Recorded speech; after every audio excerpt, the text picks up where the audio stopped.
Ja sam Milan Rebernišak iz Pregrade, kod Krapine. Vodio sam fotografski obrt, trenutno sam u mirovini. Moja kalvarija počela je 1997. godine kada sam kod Privredne banke Zagreb podignuo kredit za kupnju motornog vozila. Rate sam otplaćivao sve dok je bilo posla u struci. Skoro sam ga i do kraja otplatio.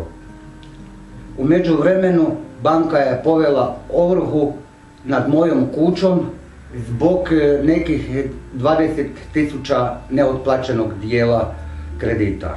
Postupak je trajao skoro 10 godina. Bilo je donešeno pravomoćna odluka o iseljenje koje je bilo prošle godine u 6. mjesecu. 2 odgode su bile, a tom prilikom u 6. mjesecu su me izbacili van iz kuće, time da su moje stvari ostale u kući. Živio sam 2 mjeseca u garaži sa djetetom, sin je dolazio, a nakon toga u rujnu mjesecu, kad je bilo nevrijeme, morao sam ući u kuću da sam ne razvalio vrata, nek promijenio cilindir bravu. Nakon deložacije iz kuće van mi je omogućeno u garaži živjeti 2 mjeseca dok ne sakupim 200.000 kuna za otkup kuće, a ukoliko neću to učiniti da ću letiti van. Nesmetano sam živio sve do 9.12. dok nije bankar poslao osobu za izradu energetskog certifikata. Drugi dan bi došao bankar da me izbaci van.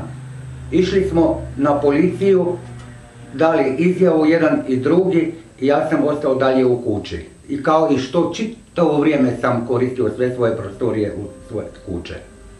20. siječnja 2014. godine poštar mi je donio sudsku pismeno na kojem je pisalo privremena mjera da se moram iseliti u roku 24 sata. Isti dan sam zvao Živi zid. Došli su aktivisti Živoga zida i objasnili mi da nisam kriv za nastalu situaciju. Objasnili su mi da nikako ne smijem napuštati svoju kuću. Sada znam da novac nastaje isključivo kao kredit i da kamata za otplatu kredita nije ušla zajedno u opticaj sa glavnicom, krediti su neotplativi. Nisam ja jedini koji se nalazi u tako teškoj situaciji. Ima puno građana i država je dužna. Građani koji se osjećaju da imaju takve teške probleme, neka se obratiju Živome zidu.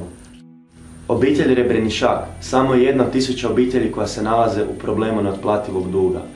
Mi, kao Živi zid, braniti ćemo ovu obitelj od Privredne banke Zagreb.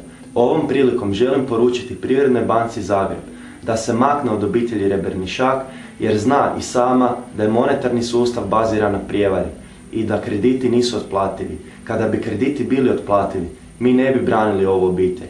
Budući da nisu, naša je moralna dužnost stati uz njih i ukazati cijeloj javnosti na problem neotplativosti duga i na činjenicu da je novac u RH privatiziran te da je centralna banka HNB mjenjačnica. Oni koji bi trebali biti deložirani nisu sirotinja koja ne može vratiti kredite, nego oni koji sjede u upravnim odborima i nadzornim naših domaćih banaka i ekipa koja sjedi u savjetu HNB-a, a koja je držeći visoku eskontnu stopu zakuhala cijelu ovu situaciju sa neotplativošću duga. Ovom prilikom želim upozoriti na činjenicu da RH ne stvara novac, znači da kune se tiskaju u inozemstvu. U knjizi Larrya Hanningana Hoću zemlju plus 5% objašnjen je problem neotplativosti duga u isključivo kreditnom sustavu. Kako bi približio tu problematiku građanima naše zemlje, napisao sam 2 knjige, Kako je nastao novac i Mehanika novca. Ono što Privredna banka zna, a što znaju i ostale banke, je da su krediti neotplativi.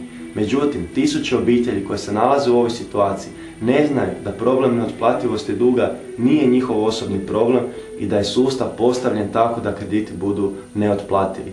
Kada mi ne bismo svojim tijelima branili te obitelji, mi bismo postupili protivno svojoj savjesti. Dužnost je svih građana naše zemlje da se protive pretvaranju našeg naroda u beskućnike i da svi zajedno stanemo u Živi zid.